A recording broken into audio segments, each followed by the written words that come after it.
बिद्री इथल्या दूधगंगा वेदगंगा सहकारी साखर कारखान्याच्या निवडणुकीत सत्ताधारी महालक्ष्मी शेतकरी विकास आघाडीनं मोठा विजय मिळवत परिवर्तन आघाडीला धूळ चारली। या निवडणुकीचं यशस्वी नेतृत्व केल्याबद्दल नूतन संचालकांनी आमदार सतेज पाटील यांचा सत्कार केला। यावेळी बोलताना आमदार सतेज पाटील यांनी हा विजय केपी पाटील यांच्या कामांची पोहोचपावती असल्याचं सांगितलं। यावेळी चेअरमन केपी पाटील यांनी यापुढे आमदार सतेज पाटील सांगतील ती राजकीय भूमिका घेऊन राधानगरी भुदरगडचा आमदार विजयी करू अशी ग्वाही दिली। बिद्री इथल्या दूधगंगा वेदगंगा सहकारी साखर कारखान्याची निवडणूक नुकतीच पार पडली।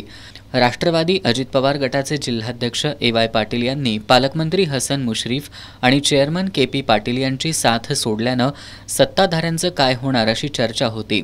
मात्र नामदार हसन मुश्रीफ यांना आमदार सतेज पाटील यांनी साथ दिल्यानं सत्ताधारी गटाची ताकद वाढली।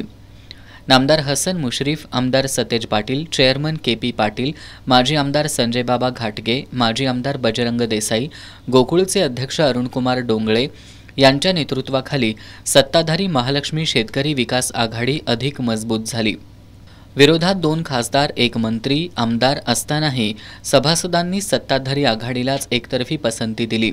बिद्रीच्या आव्हानात्मक आणि प्रतिष्ठेच्या निवडणुकीचं नेतृत्व करत यशाचा पाया रचल्याबद्दल चेअरमन केपी पाटील यांच्यासह सर्व नवनिर्वाचित संचालकांनी आमदार सतेज पाटील यांचा सत्कार करत त्यांचे आभार मानले।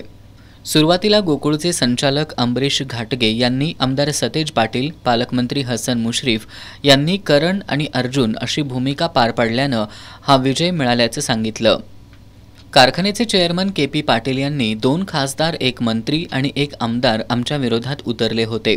मात्र आमदार सतेज पाटील आणि पालकमंत्री हसन मुश्रीफ या जोडगोळीनं त्यांचा टिकाव लागू न देता आम्हाला विजय मिळवून दिलाय। याबद्दल आपण कृतज्ञ असल्याचं सांगितलं। आमचे दाजी आमच्यापासून वेगळे झालेत, मात्र तुमच्या या नेतृत्वामुळे काहीच फरक पडला नाही असं सांगत केपी पाटील यांनी भविष्य काळात तुम्ही सांगाल ती राजकीय भूमिका घेऊन तुम्ही सांगाल तोच राधानगरी भुदरगडचा आमदार करू अशी ग्वाही सुद्धा दिली। आमदार सतेज पाटील यांनी दूधगंगा वेदगंगा सहकारी साखर कारखान्यातील हा मोठा विजय म्हणजे सभासदांनी केपी पाटील यांच्या कार्याची दिलेली पोहोचपावती असल्याचं सांगितलं। कोल्हापूर जिल्ह्यात दूध आणि ऊसाच्या माध्यमातून वार्षिक 12,000 कोटींची उलाढाल होते। त्यामुळे दूध संस्था आणि साखर कारखाने टिकले पाहिजेत असंही आमदार सतेज पाटील यांनी नमूद केलं। सभासदांनी टाकलेला विश्वास सार्थ ठरवण्यासाठी सर्व संचालकांनी एकजुटीनं कारभार करावा असं आवाहनही आमदार सतेज पाटील यांनी केलं। यावेळी राष्ट्रवादीचे जिल्हाध्यक्ष व्ही.बी. पाटील, गोकुळचे संचालक शशिकांत पाटील सुयेकर, बाबासाहेब चौगले, भाजपचे जिल्हाध्यक्ष राहुल देसाई यांच्यासह नवनिर्वाचित संचालक, कार्यकर्ते आणि सभासद उपस्थित होते।